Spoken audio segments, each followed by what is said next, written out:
Ici Bondy, ici Bondy. Ici Bondy, ici Bondy. B. B, C, BBC. Sur les Bondy. Bondy. Blog. Café.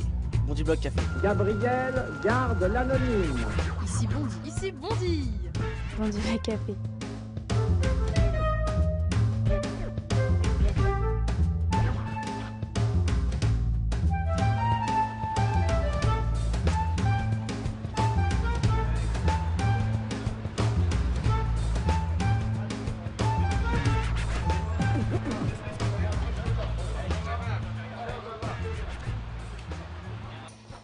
Gilles Kepel, bonsoir. Bonsoir. Bienvenue à Bondy. Merci.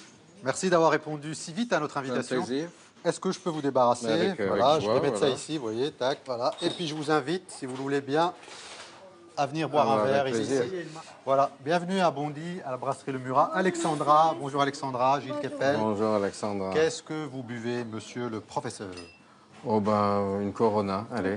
Une Corona comme Jacques Chirac, Voilà, mais sans tête de veau. sans tête de veau. Et C'est moi, trop je tôt. prendrais un Perrier, s'il vous plaît. Perrier, ok. Un Perrier. Vous savez qu'ici, nous avons reçu plusieurs ministres, plusieurs le monde. personnalités et plusieurs candidats à l'élection présidentielle de 2012. Je ne suis pas candidat. je Donc vous n'êtes précise. pas candidat? Pas encore, mais peut-être que vous allez me faire changer d'avis. Vous pourriez l'être. Oui, effectivement, si on peut dire, vu le niveau moyen, c'est vrai que... C'est pas gentil pour ceux qui se présentent aujourd'hui. Mais on a l'impression C'est en vrai fait c'est que tout le aff- monde veut être président de la C'est vrai République. que c'est affligeant. Enfin, je crois que, Mais comme il y a- beaucoup de il y a- mes compatriotes, on est consternés par le fait que, avec les enjeux terribles du pays, après cette année 2015 effrayante qu'on a vécue, on a cette espèce de déballage d'ego, pas de programme. Mais qu'est-ce qui explique que quand même c'est la plus haute fonction de ce Oui. pays et que je dirais presque pas n'importe qui, mais c'est à la portée de quiconque de dire je suis candidat à la présidence de la République et de faire tous les médias et que finalement ça Oui, crédibilise, enfin ça décrédibilise la fonction. Voilà, ça décrédibilise la caste médiatico-politicienne, si vous voulez, qui, je crois, aujourd'hui n'a jamais été plus bas dans l'opinion de nos compatriotes, quelles que soient leurs origines et leurs opinions. Et c'est triste parce qu'on a un peu le sentiment, au contraire, que la société est aujourd'hui en train de vivre une mutation très, très difficile, très compliquée. Et puis, au fond, chacun est là pour avoir son quart d'heure de célébrité, négocier à partir de là quelque chose, sans se rendre compte que, de toute façon, la machine, le robinet d'infos continu broie tout ça, concasse. Mais vous toutes n'avez ces jamais étoiles. été tenté par une carrière politique. Bah, non, parce que je l'ai étudié d'une certaine façon. Donc, Vous vous êtes dit je tiens ça à l'écart. oui, bon, maintenant j'ai 60 ans, donc à la limite, il faut bien que je me finisse d'une manière ou d'une autre, peut-être. Mais Mais vous faites de la politique en réalité. Lorsque vous produisez Oui. des ressources intellectuelles. enfin, moi, lorsque j'essaye de faire autre chose, c'est-à-dire que j'essaye de Il faut vous fournir. servir aussi, il faut vous servir. Il faut que il faut que je fournisse. Ah, vous faites ça, rock'n'roll. Vous n'utilisez même pas la- oui.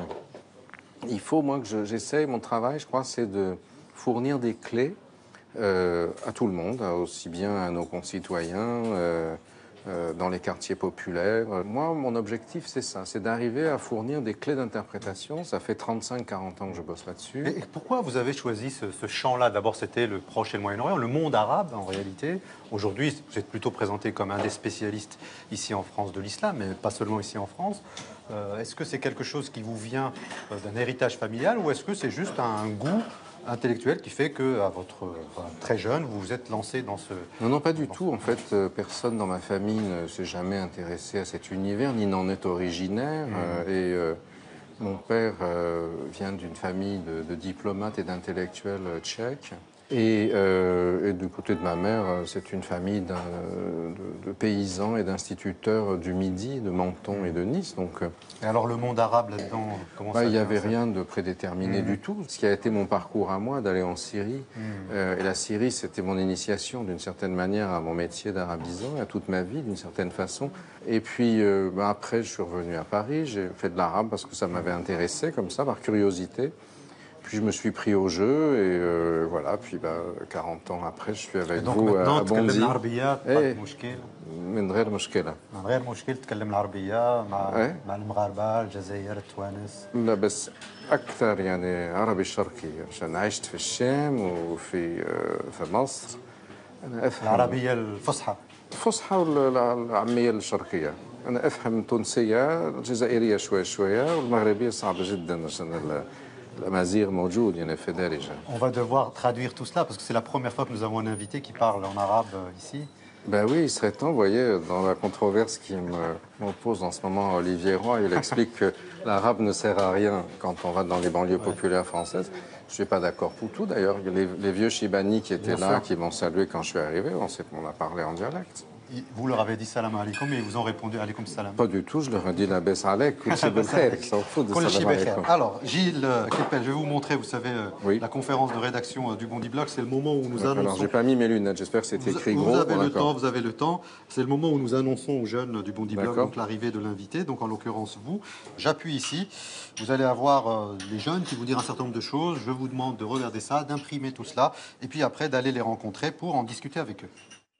On reçoit Gilles Kepel, qui est professeur, politologue, spécialiste de l'islam pour ce Bondi Blog Café.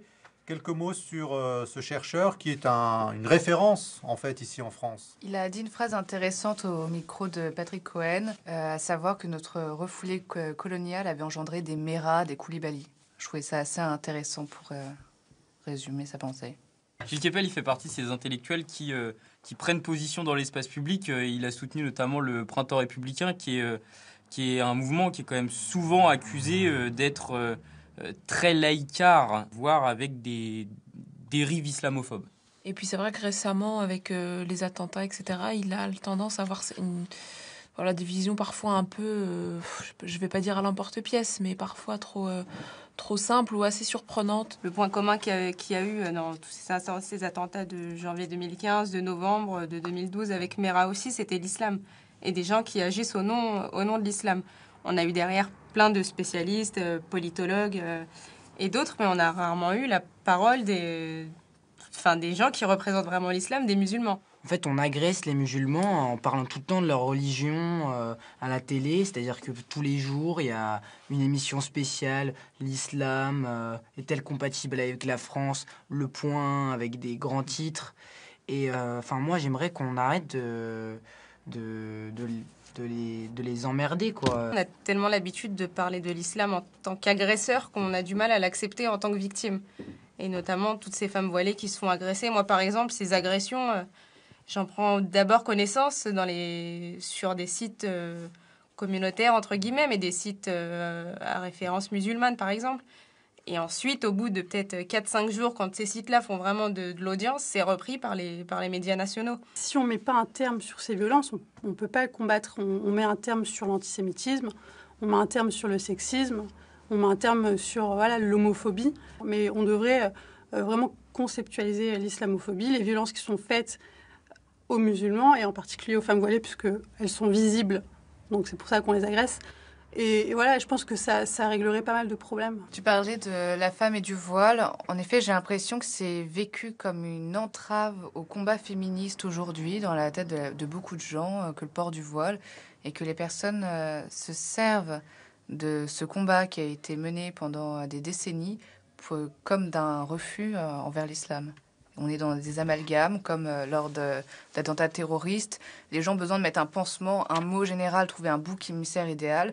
Là, en l'occurrence, c'est celui d'islam qui s'est posé, parce que c'est tellement plus simple dans la tête des gens de se dire que l'islam est responsable de tout ça, plutôt que de se dire qu'il y a juste des gens qui sont complètement dégénérés, tarés et psychopathes au point de commettre des massacres pareils. Voilà, Gilles Kepel. Quelques mots sur la réaction de cette jeunesse. Depuis 2-3 ans, nous vivons quand même des situations assez inédites, même s'il y a eu des attentats par le passé ici. On a le sentiment que cette jeunesse se pose des questions, se pose peut-être des fois des bonnes questions, mais en réponse... Peut-être parfois aussi des mauvaises. Mais en termes de réponse, on a l'impression que les adultes, nous adultes, on n'a pas grand-chose à leur offrir. Mais si, tout à fait. On a plein de choses à leur offrir. Il faut aussi qu'on écoute ce qu'ils disent et... On voit comment se construisent aussi la manière dont ils posent les questions. Quelles sont les idéologies qui, en fait, sont sous-jacentes dans un certain nombre des propos que j'ai entendus, par exemple, et dont on va discuter avec grand plaisir. Les jeunes que vous avez en tant qu'enseignants, oui. Est-ce que vous retrouvez des choses comme ça ou est-ce que c'est juste quelque chose qui confine ce que vous venez d'entendre à une jeunesse particulière qui est aujourd'hui dans les quartiers populaires, qui est issue finalement des différentes vagues migratoires? Est-ce que c'est des choses qui sont partagées par la jeunesse de France en général? Pas complètement, non, ça en représente une partie, mais enfin, je pense que là, il y a la plupart des choses que j'ai entendues s'inscrivent dans une vision du monde bien précise, donc qui est tout à fait légitime, mais à laquelle on peut peut-être aussi apporter un certain nombre de mises en perspective. En tout cas, je l'espère. C'est ce qu'on va faire pendant toute cette émission. Je vous laisse terminer votre Corona si vous le souhaitez. Vous pouvez même l'emmener avec vous. Voilà, et puis après, on va les rejoindre. Vendu vrai café.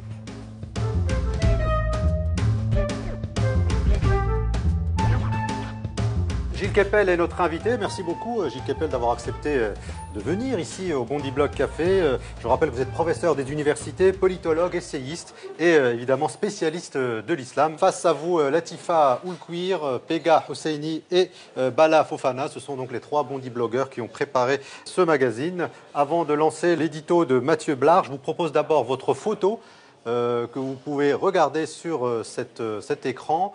Donc vous aviez une trentaine d'années, est-ce que vous vous souvenez exactement? Mais je ne me souvenais pas du tout que je portais des chemises rouges. Voilà, enfin écoutez, voilà. À 30 ans, on porte des chemises rouges, à 60... Et vous avez un petit air de Michel Houellebecq, là, comme une sorte de truc prémonitoire. Je ne sais pas comment je dois l'interpréter, parce que bon, on verra dans la suite de l'émission. Houellebecq a beaucoup de talent littéraire, mais bon, c'est pas quand même un premier prix de beauté, quoi. Donc là... Jeune. Voilà, donc comme promis, on regarde tout de suite l'édito portrait réalisé ce mois-ci par Mathieu Blard.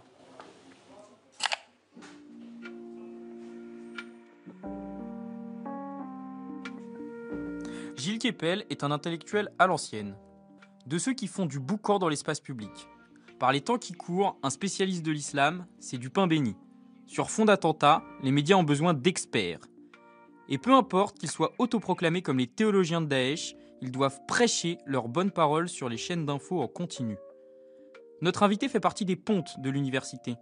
Et la djihadologie, c'est un sport de combat. Avec son adversaire, Olivier Roy, ça cogne dur. Passé la querelle de chapelle ou de minaret, le désaccord porte sur le rôle de la mosquée dans le parcours des terroristes. Kepel veut replacer le fait religieux au centre de l'analyse du phénomène. Roy, au contraire, pense qu'il faut partir des sources de la violence radicale. La politique s'en mêle. Valls adoube Kepel plutôt que Roy, déclarant que des groupes salafistes sont en train de gagner la bataille culturelle.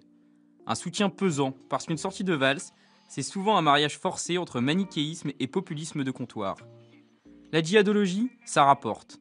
Gilles Kepel a vendu 90 000 exemplaires de son dernier livre, Terreur dans l'Hexagone, jeunesse du djihad français. Une petite entreprise qui ne connaît pas la crise. Mais c'est aussi un gars politisé. Il a rejoint les fondamentalistes de la laïcité du printemps républicain, dont le manifeste a été publié dans Causeur. Comme les universitaires, j'ai envie de dire, dis-moi qui te publie, je te dirai qui tu es. Voilà, réaction Gilles Kepel de cet édito. Mathieu Blard, vous avez retenu des choses, vous avez envie de dire des choses? Oui, je ne sais pas qu'est-ce que c'est que cette histoire de printemps républicain. Je suis allé au printemps républicain comme je suis allé parfois au débattre au congrès de l'UOIF, voilà. Je n'ai pas signé leur manifeste, j'estime qu'ils m'ont demandé de m'exprimer. Je l'ai fait, je n'ai pas de désaccords fondamentaux avec eux particulièrement, mais j'ai remarqué qu'effectivement, dans un certain nombre de groupes, disons, islamo-gauchistes, pour aller vite maintenant, on avait décidé de me coller cette étiquette. Je crois que ce serait mieux de lire ce que je fais plutôt que de se gargariser avec des clivages comme ça, qui, à mon avis, n'aident pas le débat et qui, au contraire, le caricaturent, le réduisent à de l'idéologie qui empêche de penser la diversité. Justement, Mathieu, dans son édito, parlait de cette opposition, on va dire, même si vous avez dit qu'il ne fallait pas caricaturer. Mais non, mais ça, c'est pas gênant, c'est amusant. Nous avons lu ce que vous avez écrit. Je suis étonnée parce qu'en 2012, vous pointiez beaucoup la question sociale comme étant au cœur de la problématique de l'islam de France. Et c'est vrai que depuis les attentats, et c'est ce qui vous oppose avec Olivier Roy, justement, on note un changement de votre part concernant cette interprétation-là. Qu'est-ce qui vous est arrivé depuis? Pas du tout. Donc, si vous lisez le livre, vous verrez que la question sociale est extrêmement présente. C'est... Et vous remettez davantage le religieux. Ce que je remarque, par exemple, dans le petit édito de votre conférence de rédaction tout à l'heure, c'est que, au contraire, on est dans une logique où on ne veut pas en parler. On fait l'occultation totale. Toute personne qui parle de l'islam est un islamophobe. On est dans un tabou, si vous voulez, qui empêche de penser les questions. C'est-à-dire qu'on refuse, finalement, de prendre au sérieux ce qui s'est passé en Vous 2015. vous pensez qu'il y a un tabou sur l'islam? Ah bien sûr, Et on doit bien, quand on voit, alors, l'islamophobie est quelque chose qui nous empêche de penser aujourd'hui, le tabou de l'islamophobie nous empêche de penser ce qui se passe à l'intérieur de l'islam français, c'est-à-dire, laissez-moi terminer, c'est-à-dire les conflits pour l'hégémonie en son sein, si vous voulez, c'est ça le problème. Et à mon sens, aujourd'hui, ceux qui brandissent l'islamophobie à bout de bras, le comité contre l'islamophobie en France, qui, comme vous le savez, va organiser une université d'été avec les indigènes de la République interdite aux Blancs. C'est pas tout à fait le collectif contre l'islamophobie, les indigènes de la République. Vas-y, pose ta question. Mais c'est deux militantes, Siam Asbag et Fanny Noël, effectivement, qui organisent ce camp d'été décolonial. Mais au-delà de ça, en fait, c'est qu'on peut revenir sur le terme islamophobie, parce que justement, dans votre ouvrage, vous dites que vous rejoignez Caroline Fourest, qui dit que c'est un terme... Pas du tout. Non, qui dit que c'est un terme créé... Juste, je vais terminer ma question. Je vais juste terminer ma question. Qui dit que c'est un terme créé en Iran dans les années 70, alors qu'on a des preuves que c'est bien antérieur. Moi, je suis Gilles Kepel. Ça fait 40 ans que j'étudie ces questions. Bien sûr, mais ce n'est pas Madame Fourest qui me dit que Juste sur le terme islamophobie, c'est vrai qu'on peut noter une convergence sur l'origine de ce terme-là. Avec Caroline Fourest, je ne pense pas dire de bêtises en disant cela. Et justement, sur l'origine de ce mot, dont vous dites qui date des années 70 en Iran, alors qu'on trouve dans la littérature scientifique de l'existence, même en France, que ce soit dans les pays anglo-saxons ou en France, l'existence de ce terme bien avant 1970. Oui, mais pas du tout dans le même contexte. De même que le terme islamisme au XIXe siècle est utilisé par Ernest Renan, par exemple, pour désigner l'islam en général. Quand on le remet en circulation à partir des années 1970-1980, c'est pas du tout la même chose. C'est fabriqué à ce moment-là pour parler de ceux qui utilisent la religion pour construire une vision du politique. Et c'est ce qui va différencier les islamistes de l'ensemble des musulmans, qui ne sont pas nécessairement des islamistes. C'est pas une manière de minimiser l'islamophobie ? Non, c'est pas parce qu'un terme a existé à un moment donné qu'il a nécessairement la même signification à une autre période. Voilà. Justement, l'évolution qu'il y a entre le Gilles Kepel qu'on peut lire aujourd'hui et celui qu'on a lu par exemple en 2012, quand vous participez au débat républicain, vous alliez, c'est vrai, beaucoup plus sur des thématiques sociales, etc. Là, aujourd'hui, on a plus l'impression que vous êtes dans l'essentialisation d'individus par rapport à leur religion et leurs croyances, et que c'est cette foi-là qui guide tous leurs actes. Écoutez, au lieu de me faire un procès d'intention, essayez de vous rendre compte qu'il y a eu quelque chose qui est fondamental. Et si vous vous interdisez de le penser, vous êtes à côté de la plaque. Il s'est passé en 2015 des attentats qui ont bouleversé complètement le pays. D'accord ? Bon. Alors, si on n'arrive pas à les comprendre, mais laissez-moi terminer. Si on n'arrive pas à les comprendre, si on ne cherche pas à comprendre ce qui s'est passé, si on considère que c'est simplement les brigades rouges 30 ans après, dans ce cas-là, on ne comprend rien, si vous voulez. Non, mais qui dit ça aujourd'hui ? Qui dit ça, en fait ?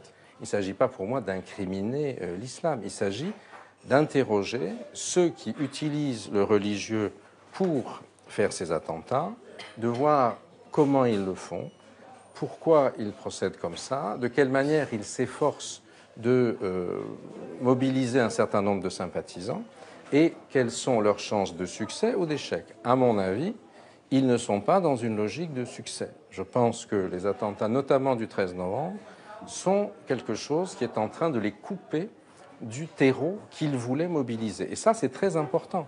Il faut analyser ce qui se passe. Sinon, si on voit les choses de manière globale, en jetant des anathèmes, un tel est ceci, un tel est cela, on n'avance pas. Non, ici on pose des questions. Alors du coup, est-ce que vous êtes d'accord pour dire qu'il y a aujourd'hui une islamophobie qui est assimilée au racisme anti-musulman ?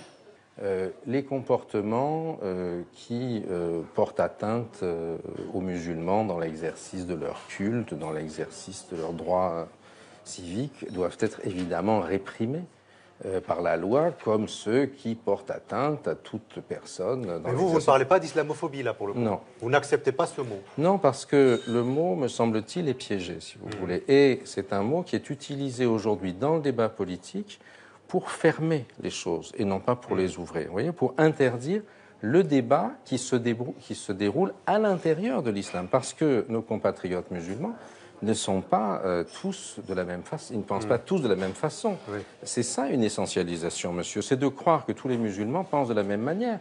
Non, moi, je n'essentialise personne. Qu'on se pose, si vous lisez mes livres, vous verrez que je n'essentialise personne. D'actes islamophobe, anti-musulman, quelle appellation vous donnez à ces faits qui sont de plus en plus nombreux et constatés? Et un discours violent qui se banalise. Et des femmes voilées qui peuvent être traînées par terre, ruées de coups, à cause d'un vêtement. Que des salles de prière brûlées comme quel mot vous placez sur ces actes-là? Que des femmes voilées soient traînées par terre ou des mosquées soient brûlées, c'est une chose qu'il faut condamner, évidemment, et poursuivre devant les tribunaux. Mais si c'est ça qui vous semble la chose la plus importante, alors non, mais là, vous êtes en train de allez penser faire le c'est jeu pas de du tout l'extrême ça, c'est droite. pas du tout ça, Gilles Kepel. On est là pendant 3/4 d'heure. Vous verrez, il y a plein de sujets qui vont être On n'est pas abordés. là pour faire Là, des on procès essaye un peu d'intention, d'expliquer, en tout c'est cas, pour l'instant, au c'est moins ce que un vous mot. faites, S'il hein. vous plaît, Dans un sens comme dans s'il vous l'autre, plaît, hein. s'il vous plaît, juste pour reprendre un peu la continuité de cette émission, on essaie de comprendre un peu, de poser les termes du débat. Donc, on a proposé aux jeunes du Bondi Blog, justement, de réagir sur ce mot islam. C'est ce qu'on appelle l'abécédaire du Bondi Blog Café. Je vous propose, Gilles Kepel, de regarder cet abécédaire et on continue ce débat sur la manière dont nous devons vivre cet islam ici, d'une manière politique, économique, culturelle, intellectuelle. I comme l'irritation que me provoquent tous ces débats sur l'islam. I pour intelligence, c'est le carburant qui manque à nos débats. S comme savoir pour lutter contre l'ignorance qui concerne l'islam. S comme seul, c'est des millions de musulmans qui se retrouvent seuls face à des préjugés qu'on a sur eux. S comme salam alaikum, ce qui veut simplement dire que la paix soit sur vous. L comme l'heure, parce qu'on utilise la religion pour duper les gens. L comme liberté, de prier, de blasphémer, de s'habiller. A comme anglais, A comme entier, A comme allemand, parce que c'est pas que les Arabes qui sont musulmans.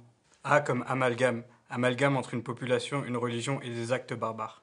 M comme malade, je suis malade des personnes qui parlent de l'islam sans vraiment le connaître. M comme mensonge, beaucoup de mensonges et de contre-vérités ont été dites sur l'islam.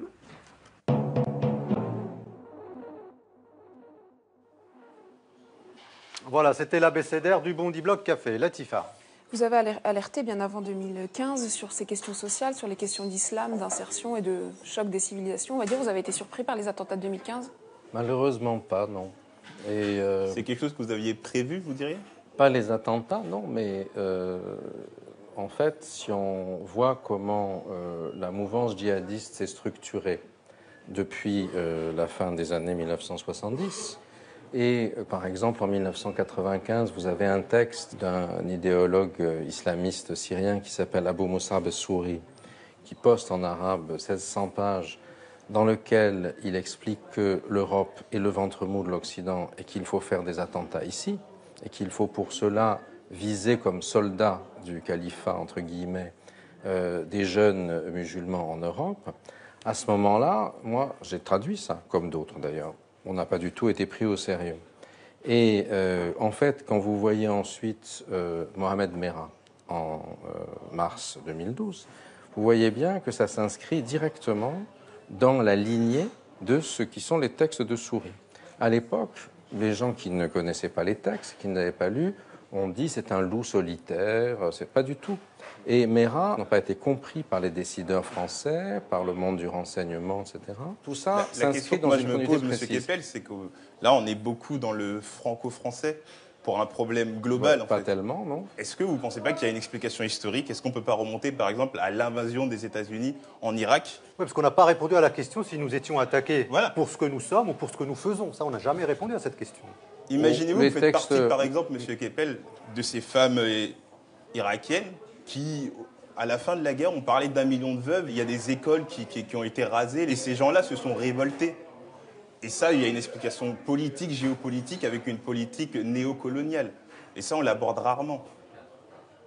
Mais je ne vois pas le rapport avec la question qui nous occupe aujourd'hui. Bien sûr que l'invasion de l'Irak a été une catastrophe. Ça a abouti effectivement à des dizaines de milliers de morts. Est-ce que c'est pas là la genèse du problème? Oui, mais vous savez aussi, je suis tout à fait pour le reconnaître, Saddam Hussein a massacré également, gazé les Kurdes, massacré les gens dans les locomotives, etc. Et pourquoi les États-Unis ont envahi l'Irak? Ils ont envahi l'Irak essentiellement pour se débarrasser d'un régime philo-sunnite, qui était le régime de Saddam Hussein, et mettre à sa place un régime chiite. Mais est-ce que cette forme d'ingérence, justement, n'explique pas tous nos maux aujourd'hui?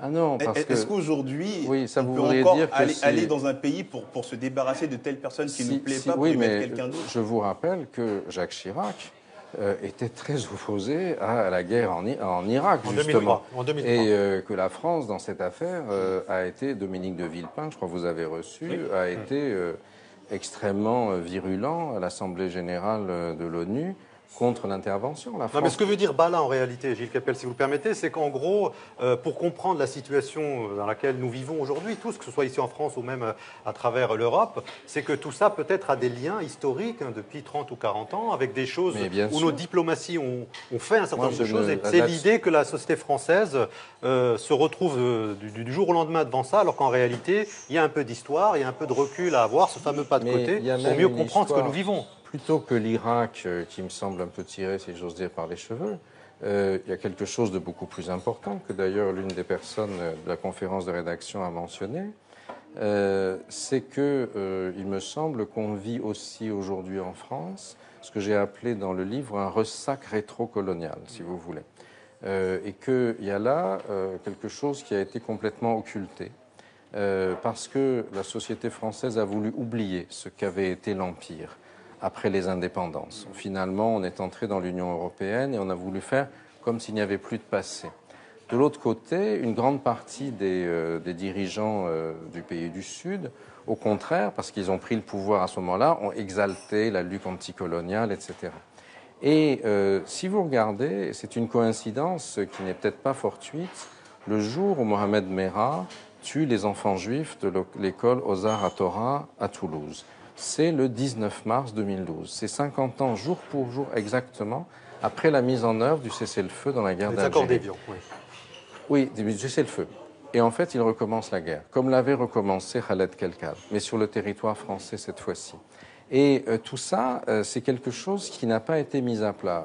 Hollande a essayé cette année de mettre à plat cette histoire avec l'Algérie et il a essayé de commémorer le 19 mars, pour dire, quoi qu'il y ait eu dans le passé, maintenant, de toute façon, on vit ensemble. Ça n'a pas été entendu, une fois de plus, parce que ça a été parasité par l'actualité djihadiste, parce que le 18, on a arrêté Salah Abdeslam en Belgique, et du coup, tout ce qu'il pouvait dire, c'est passé sous la table. On va poursuivre justement, parce que le débat, quand même, se passe beaucoup, hélas, dans les médias, et donc nous avons posé la question aux jeunes du Bondi Blog concernant leur point de vue sur la manière dont les médias traitent de la question de l'islam. On est tous d'accord pour dire que l'islam occupe une très grande place dans les médias, une trop grande place même. Et en attendant, on ne parle pas de la loi travail, on ne parle pas des vrais problèmes. Et je pense que c'est ça, moi, ce qui me pose question, c'est le fait qu'on ne parle pas de ce qui nous préoccupe tous, dans le fond. C'est pas l'islam, c'est le chômage, l'économie, des questions bien plus importantes que ça. On parle d'attentats, certes, mais derrière, il y a tout plein de papiers qui vont en découler, d'émissions, d'interviews, des journalistes qui vont se mettre dans la peau d'un djihadiste, qui vont infiltrer des groupes. On a 1 million de trucs qui vont en découler. Et au final, c'est ce qui fait marcher maintenant. Il ne faut pas se voiler la face. Hein. On doit apprendre aux gens à avoir de la distance, parce que ce sera comme ça, les chaînes d'information continue. Elles ne vont pas elles vont pas tout d'un coup se réveiller et dire non... Elles doivent faire un JT. Donc voilà, c'est aux gens derrière la télé, je pense, de savoir prendre leur distance. Les médias ont aussi fait l'écho de la parole des politiques français qui ont été mauvais sur le coup, en mettant sur la table des thèmes comme la déchéance de nationalité, le voile ou la mode islamique. C'est des thèmes qui laissent sous-entendre qu'il y aurait une sorte de souffrance, donc de souffrance, et qui finalement fait peut-être le jeu de Daesh. Péga. Monsieur Kepel, le journaliste Jean-Marc Ilouz, Jean-Marc Ilouz, oui, qui est un homme de terrain, dit que l'islam djihadiste n'a pas été enfanté par l'islam maghrébin, qu'il a été importé, qu'il est le rejeton d'un islam ultra-minoritaire, saoudien, ultra-radical, exporté par 2 pays, essentiellement l'Arabie Saoudite et le Qatar. Qu'en pensez-vous? Le Qatar, non, parce que le Qatar, c'est surtout les frères musulmans. Leur vision du monde. C'est les frères musulmans qu'ils ont soutenus, notamment pendant les révolutions arabes, pensant que les frères musulmans allaient finalement avoir la force hégémonique dans les révolutions arabes. L'Arabie saoudite, au contraire, a, depuis le début, favorisé sa vision de l'islam, une vision extrêmement rigoriste et close, qu'on appelle le salafisme, du mot arabe salaf saleh, c'est-à-dire théoriquement les pieux ancêtres, ceux qui avaient assisté à l'expérience prophétique, à la fois dans la vie et dans les paroles, et qui a pour objet de fermer complètement la capacité de l'islam à s'adapter au monde contemporain. Et c'est un mode de fonctionnement qui était complètement minoritaire à l'intérieur de la culture islamique pendant 15 siècles et qui a connu une expansion extraordinaire corrélée directement sur l'augmentation des prix du baril, si vous voulez. C'est ce qui a fourni la légitimité au système saoudien et c'est ce qui lui a permis de garder pour lui, pour l'essentiel, l'argent de la rente, tout en se prétendant être le leader du monde musulman sunnite. J'y viens une seconde. Et or, ce qui se passe aujourd'hui, c'est que l'Arabie saoudite elle-même commence à être impactée par Daesh, si vous voulez. Le monstre qu'elle a enfanté d'une manière peut-être involontaire, d'abord s'est manifesté après le 11 septembre. Et aujourd'hui, justement, parce que le système saoudien ne peut plus redistribuer autant de rente à la population, vous avez une partie de la jeunesse saoudienne qui commence à être sensible à Daesh. Vous parliez de la jeunesse saoudienne, juste pour parler de la jeunesse française rapidement, par rapport à votre livre, vous disiez qu'en 2005, vous faites un parallèle entre les émeutes en banlieue et l'appel dont vous parliez tout à l'heure d'Abou Moussa Balsouri sur l'appel à un djihadisme Pas un parallèle du tout, non, c'est pas du tout un parallèle. Vous mettez en perspective ces deux événements. Oui, bien sûr, s'ils ont lieu la même année. Ils sont concomitants. La concomitance et le parallélisme, c'est pas la même chose. Et vous dites que l'incendie d'une mosquée en banlieue est finalement l'élément déclencheur de ces émeutes de 2005. Mais c'est pas moi qui le dis, mademoiselle, c'est tout ce que le terrain que j'ai fait plus que la mort de Ziyad Benna et Bouna Traoré dans un transformateur, nous sommes aujourd'hui un peu plus de 10 ans après les faits. C'est vrai que, en tout cas, je me suis un peu tournée autour de moi et j'ai interrogé des jeunes et c'est vrai que c'est la mort de ces deux jeunes dans un transformateur qui marque plus les esprits et l'incendie de cette mosquée qui est un peu oublié. Et c'est pour ça que j'ai été extrêmement étonnée de vos propos. Bien, vous devriez faire un peu de terrain à Clichy-Montfermeil. C'est ce que je vous dis, j'ai interrogé un peu autour de moi. Là-bas. Et regardez mon livre Banlieue de la République, que j'ai fait avec une équipe à l'époque. Et nous avons interrogé plus de 100 personnes à Clichy-Montfermeil qui avaient vécu, c'était 5 ans après les émeutes. Et tous et toutes le disent, ceux qui étaient à la fois participants aux émeutes, qui ont été dans le mouvement Assez le feu, etc. Qu'ils se sont rebellés à cause Non, c'est pas un incendie. Attendez, exagérons. Oui, c'est une bombe lacrymogène. Voilà. C'est pas du tout l'incendie d'une mosquée. C'est une grenade lacrymogène qui a été envoyée par la police dans un lieu d'où la police était caillassée, et c'était devant ce qu'on appelle la mosquée Bila. C'était le ramadan. Comme il y avait beaucoup de monde, les portes étaient ouvertes. La grenade a fait suffoquer les gens qui sont sortis, etc. Et là, il y a eu véritablement un sentiment de révolte avec l'impression que c'était la société, et ça suffit pour qu'on réduise finalement ces événements à ça? Non, pas du tout. Ça a été un déclencheur, si vous voulez. Ce qui s'est produit, à mon avis... Les violences policières ont aussi été un déclencheur à ce moment-là. Parce que, de fait, pour avoir vécu ça, parce que juste j'y habitais et pas en allant interviewer des gens, c'était avant tout une révolte basée sur des problématiques sociales et une violence et une brutalité policière. Il y a des choses, au moment où, personnellement, moi et beaucoup d'autres se sont identifiés à Ziyad et Bouna, c'est parce qu'on subissait les mêmes violences de la police. Vous n'avez jamais eu des coups de matraque dans les côtes, etc. Est-ce que c'est pas... Et là, c'est même pas une question que je vous pose. Vous occultez totalement tout le volet social et tout le volet... Tout, monsieur. Mais si vous l'occultez en disant que le paroxysme de la mobilisation... c'est le problème de la mosquée Bilal. Alors que vous n'avez pas écouté ce que j'ai dit. Ça a touché tout le pays. Et en 10 ans, il y a eu plusieurs mosquées qui ont été brûlées. Il y a pas c'est une révolte sociale avant tout. Évidemment, c'est ce qui va nourrir rétrospectivement le phénomène. La stèle, c'est sur Ziyad et Bouna. Mais au bout de 3 jours, la révolte, si vous voulez, est en train d'être apaisée, notamment par les grands frères. Et c'est entre guillemets, le gazage de la mosquée qui va en fait déclencher la révolte à l'échelle de la France entière, bien sûr. Ça n'est qu'après ça que les incidents se produisent. Moi, mon travail d'universitaire, ça ne consiste pas à me satisfaire des explications qui sont dans les journaux. Ça consiste à aller interroger les gens sur le terrain, voir ce qu'ils en pensent. Non, souvent, on parle de vécu, en fait, pas de ce qu'on dit dans les journaux. Confronter les jeunes du Bon du Bloc font la même chose. Ils rencontrent des gens, ils y habitent. Oui, mais je ne vois pas en quoi ça infirme. Non, mais les deux réflexions peuvent s'opposer. Ça infirme quoi que ce soit. Qu'est-ce qui se passe en 2005, à mon avis, qui est beaucoup plus important que toutes ces affaires? C'est que, en réalité, c'est d'une certaine façon se rejoue en 2005 ce qui a été raté en 1983. En 1983, avec la marche pour l'égalité et contre le racisme, qu'on a appelée ensuite la marche des beurs, qui arrive à l'Élysée, où finalement Mitterrand les balade et ne leur donne pas cet accès aux politiques qu'ils réclamaient, notamment dans les partis. Et on voit bien qu'entre 1983 et 2005, cette volonté de s'intégrer dans le politique, finalement, ne fonctionne pas. Et les révoltes urbaines de 2005, c'est ce qui va justement permettre à cette jeunesse issue des quartiers populaires et pour une grande partie issue de l'immigration, de faire le pas et de s'intégrer dans la société politique. Ce sera les inscriptions massives sur les listes électorales. Ce sera par exemple en 2012 les 400 personnes qui se présentent aux élections législatives sur 6000 candidats, ce qui est gigantesque. C'est la première fois que ça se produit, si vous voulez.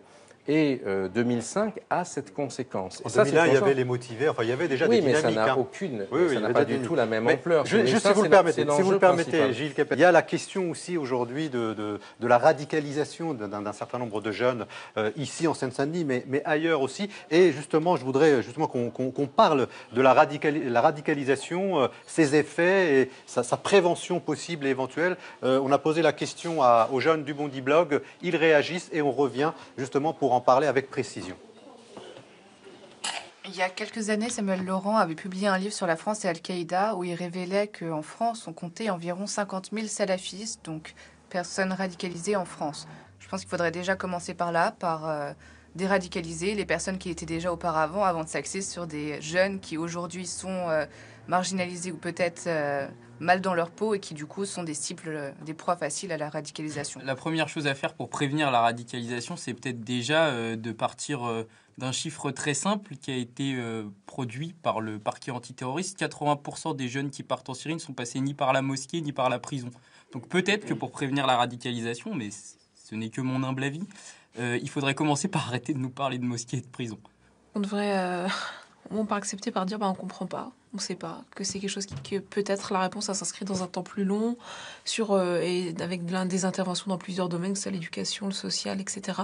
Quand on a un Premier ministre qui dit que comprendre c'est déjà excusé, on se dit qu'on est mal barré. Moi, je pense qu'avant de prévenir la radicalisation, il faut prévenir la frustration. Il y a 20 ans, c'était action directe. La radicalisation était essentiellement communiste. Maintenant, elle est islamiste. Dans 20 ans, elle sera peut-être, je sais pas moi, féministe ou une autre chose. Et avant même de prévenir ces frustrations, etc., il faut essayer de comprendre ce qu'est l'islam, tout simplement. On se focalise vraiment sur la religion en se basant seulement sur les propos de ces barbares qui ont commis des actes immondes parce qu'ils se sont revendiqués musulmans et avoir agi au nom de l'islam. Latifa. Est-ce qu'on vous a demandé de trouver une recette de déradicalisation? Non, parce que je ne considère pas que la déradicalisation veuille dire quoi que ce soit. Et le terme de radicalisation non plus, je pense que c'est un antibiotique à trop large spectre. Donc les autorités publiques se trompent. Ça ne veut rien dire. Oui, je l'ai dit plusieurs fois publiquement. Je ne pense pas que ce soit une bonne idée et que la question n'est pas là. La question, c'est de la controverse qu'on a avec Roy, à savoir, il y a 20 ans, c'était les brigades rouges, aujourd'hui, c'est les brigades vertes, la bande à Bader, la bande à Abaoud, c'est kiff-kiff, si j'ose dire. Circuler, il n'y a rien à voir, tout ça, c'est du nihilisme. Non.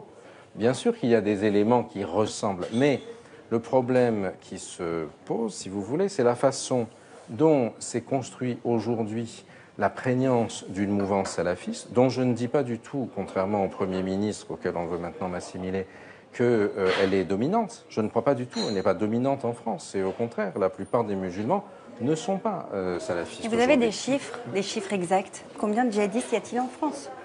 Ça dépend quel est le critère que vous prenez. Si ce sont les gens qui partent en Syrie, le ministère de l'Intérieur tient une forme de comptabilité. On a décidé qu'il y en a, je crois aujourd'hui, il y en a un peu plus du millier. Certains sont revenus et d'autres, c'est très difficile.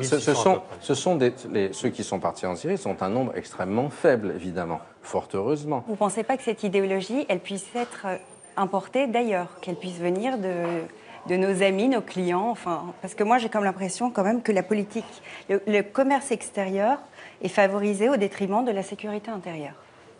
Ça, c'est un débat évidemment fondamental. C'est le débat de nos relations avec l'Arabie Saoudite aujourd'hui. Oui, le Qatar. Le Qatar, c'est plutôt les frères musulmans. Oui. Et donc ça, c'est un vrai débat. Vous avez vu qu'il y a eu tout un scandale quand le prince héritier a eu la Légion d'honneur. Nous l'avons évoqué avec le porte-parole du gouvernement. Donc l'enjeu principal est là, justement. C'est que le djihadisme, c'est le passage à l'acte qui est là, pour le coup, criminalisable, de quelque chose qui est beaucoup plus vaste et diffus et qui vient, comme vous le dites, de l'idéologie salafiste, propagée par les Saoudiens. Mais les salafistes, pour leur majorité, ne sont pas violents. Ils sont dans une logique de rupture en valeur complète avec la société française. Et avec le politique. Mais Pas forcément. Alors justement, c'est ça qui les salafistes, vous avez toutes sortes de choses. Dans une grande ville française, par exemple, l'imam salafiste X appelait à ne pas voter aux élections. Eh bien, il avait un très beau logement HLM fourni par la municipalité, avec vue sur la mer, parce que la plupart des gens, sinon, auraient voté à gauche. Donc, cette municipalité de droite trouvait très bien de l'utiliser pour ça. Et vous avez dans la Seine-Saint-Denis toutes sortes d'accommodements, bien évidemment, d'un certain nombre pour revenir à des questions très pratiques, si vous me permettez, Gilles Kepel, la question de la radicalisation, que fait-on de ces jeunes qui reviennent aujourd'hui, qui sont identifiés? Que fait-on pour justement les remettre dans le droit chemin, pour les accompagner? C'est une question très difficile. Moi, je suis allé en voir un certain nombre, notamment à Villepinte il y a une quinzaine de jours, donc à la prison, qui n'est pas très loin d'ici, parce qu'on m'a demandé de participer à un débat, justement, entre des prisonniers qui ont créé une association qui s'appelle Unis pour la paix. Ce qui m'a beaucoup frappé, c'est qu'un certain nombre de gens à qui j'ai parlé du 13 novembre en prison et ailleurs m'expliquent, mais le 13 novembre, il y avait mon frère au Stade de France, il y avait mon cousin, ces gars sont des barjots, si vous voulez. Et c'est là qu'il me semble, justement, qu'il y a ce basculement, c'est-à-dire que ce mouvement aujourd'hui a été prisonnier d'une espèce d'hyper-violence, un peu comme le GIA en 1997 en Algérie, et qui du coup est en train de l'isoler complètement. Or, c'est bien pourquoi il faut se donner les moyens de penser ces débats aujourd'hui à l'intérieur des gens qui se réclament de l'islam. Et la question du salafisme a aujourd'hui été aussi très, très nettement posée par des gens qui considèrent que ça n'est pas du tout la façon dont ils ont construit leur existence en France comme citoyens français et comme musulmans, si vous voulez. Ils ne sont pas dans une logique de rupture. Et c'est ça qui est très important. Qu'est-ce qui me pose un problème avec l'islamophobie? Une minute, s'il vous plaît. C'est que quand on ne parle qu'on se gargarise avec l'islamophobie en permanence, on s'interdit de penser ce qui est en train de se jouer à l'intérieur de l'islam de France aujourd'hui. Non, on va l'aborder. C'est ça qui est la chose, me semble-t-il, la plus importante. Des débats sur l'islam, il y en a beaucoup. Comment? Il y a des débats sur l'islam, ce qui interroge. C'est pas des débats sur l'islam, mademoiselle. C'est un débat qui se passe en interne, à l'intérieur. C'est un débat qui est à l'intérieur. Oui. À l'intérieur, et c'est l'enjeu fondamental aujourd'hui. Il faut arriver à comprendre ces débats, à les expliquer à nos concitoyens. Si vous interdisez le débat en disant islamophobie, dans ce cas-là, on s'interdit de comprendre ce qui se passe dans la réalité profonde de ce qu'est la vie de nos compatriotes musulmans en France. Si vous le permettez, Gilles Kepel, on va tout de suite accueillir Nassira El Mouadem pour son interview mensuelle.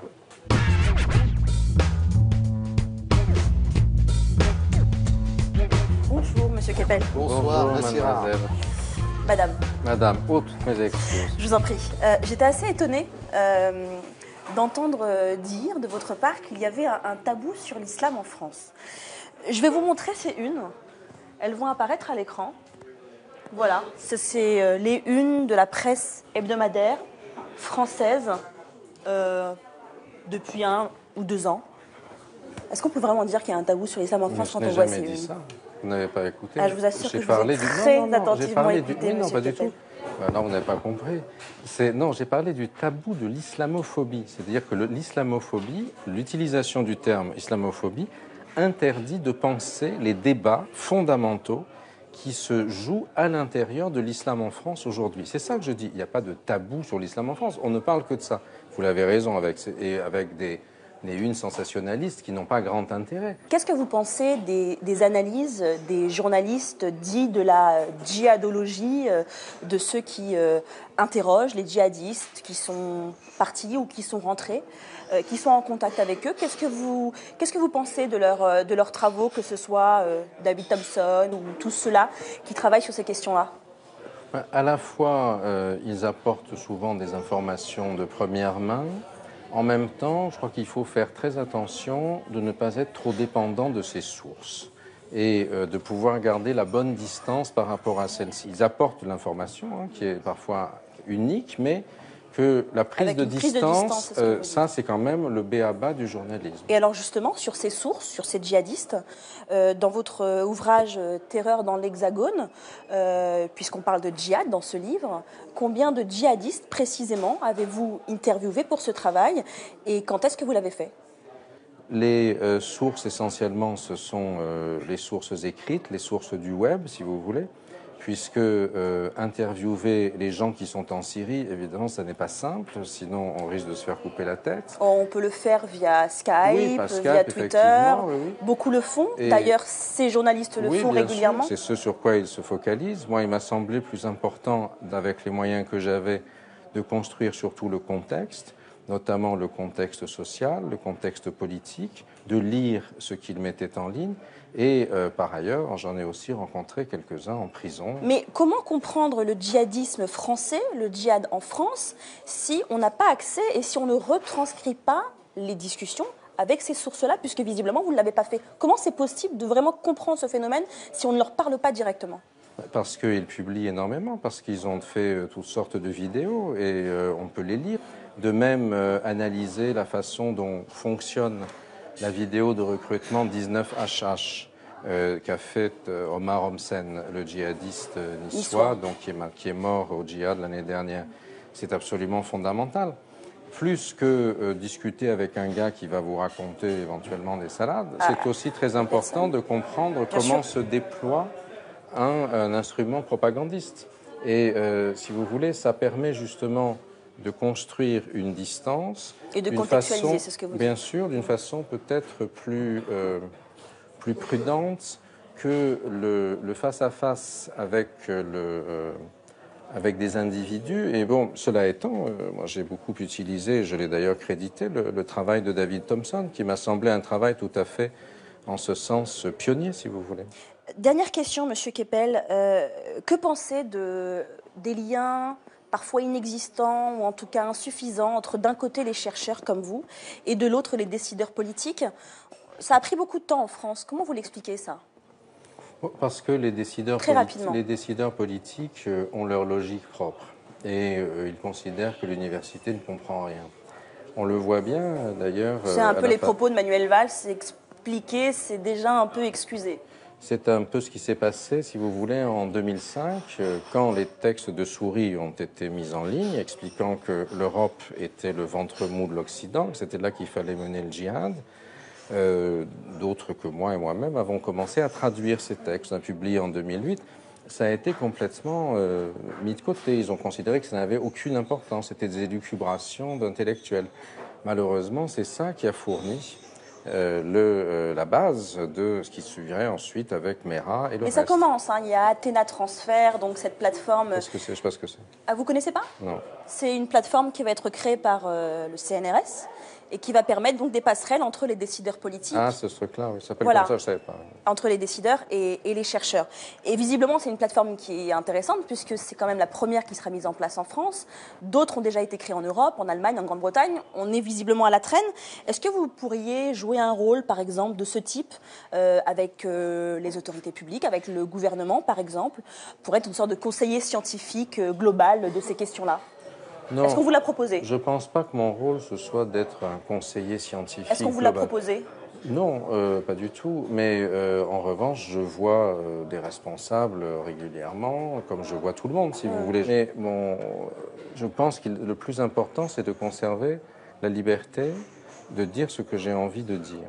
et de ne pas être prise en otage. Et je peux participer à tel ou tel débat, que ce soit le printemps républicain, par exemple. Qu'apparemment vous me reprochez beaucoup. Ou moi, je vous ai rien reproché. Non, pas vous, mais votre Bondi Blog. Vous débatteriez avec Tariq Ramadan, sans problème? Je l'ai déjà fait. D'accord. J'ai même moi qui l'ai rendu, si j'ose dire, célèbre, puisque j'avais insisté auprès de Jean-Marie Cavada pour qu'il vienne à la marche du siècle il y a une quinzaine d'années. Donc là-dessus, ça n'empêche pas que je ne le considère pas comme que c'est pas quelqu'un pour lequel j'ai une grande appréciation personnelle, mais le débat ça n'empêche pas le débat. débat. Et j'ai déjà eu plusieurs débats avec lui. Merci à vous, Monsieur Keppel. Merci beaucoup, Nassira El Mouadem, pour cette interview mensuelle du Bondi Blog Café. Alors, on arrive à la fin de ce Bondi Blog Café. Comme le veut la tradition Gilles Keppel, on va vous apporter l'affiche du Bondi Blog Café avec un gros marqueur. Et vous allez pouvoir nous mettre une dédicace, comme le font tous les invités du Bondi Blog Café. Avant cela, moi, je vais vous présenter des livres que je vais vous offrir. Donc, le premier livre, c'est Delta, Charlie Delta, un texte écrit par Michel Simoneau et qui revient justement sur les révoltes de 2005 et notamment les 10 dernières années avec le procès donc en filigrane. Delta, Charlie Delta, c'est le nom de code des agents qui étaient dans la voiture justement, qui sont à l'origine donc de la course-poursuite de Ziad et Bounad. Et puis, il y a aussi le livre de Nicolas Cadenne, La laïcité pour les nuls, 50 clés pour comprendre ce terme, ce mot, cette loi qui fait donc débat depuis une vingtaine d'années en France. Ce sont donc les deux livres que nous allons vous offrir, mais il faut faire votre petite dédicace et nous la lire à haute voix. J'imagine que vous écrivez assez facilement. En plus, vous allez la faire en arabe, ce qui est une nouveauté, ce qui est une première aussi au Bondi Blog Café. Donc, on va faire un gros plan de votre dédicace en arabe.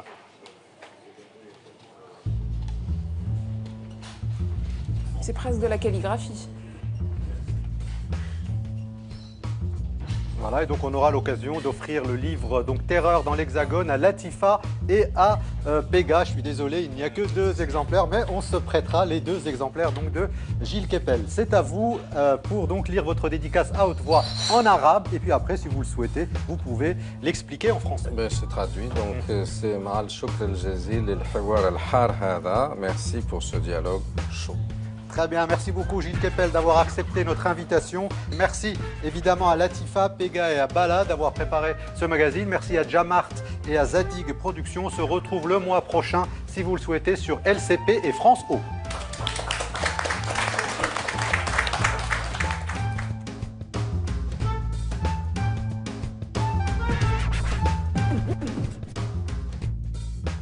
Il y a eu un loupé entre nous, c'est pas un politique, on peut pas le pousser ou le bousculer parce qu'on a besoin de ses explications pour pouvoir rebondir. On s'est mis aussi dans une position attentiste en fait, la position de l'amphi en fait, où on écoute le professeur sortir sa science et il nous a maintenus à distance et on n'a pas réussi, c'est vrai, à aller au bout de nos idées. Même si on a aussi notre part de responsabilité, pourquoi on rejoindrait son point de vue pour quitter le nôtre et pourquoi on ne serait pas ensemble et chacun ferait un morceau de la route, entre guillemets? Quand on a un chercheur, il vient qu'avec son domaine d'études. Il n'y aura jamais de réflexion transversale, en fait. Ce qu'il admet, mais qu'il met un peu de côté, c'est la blessure sociale, la blessure des quartiers populaires. Je pense que c'est quelque chose qu'il connaît. Je ne sais pas s'il appréhende la réalité de cette blessure-là.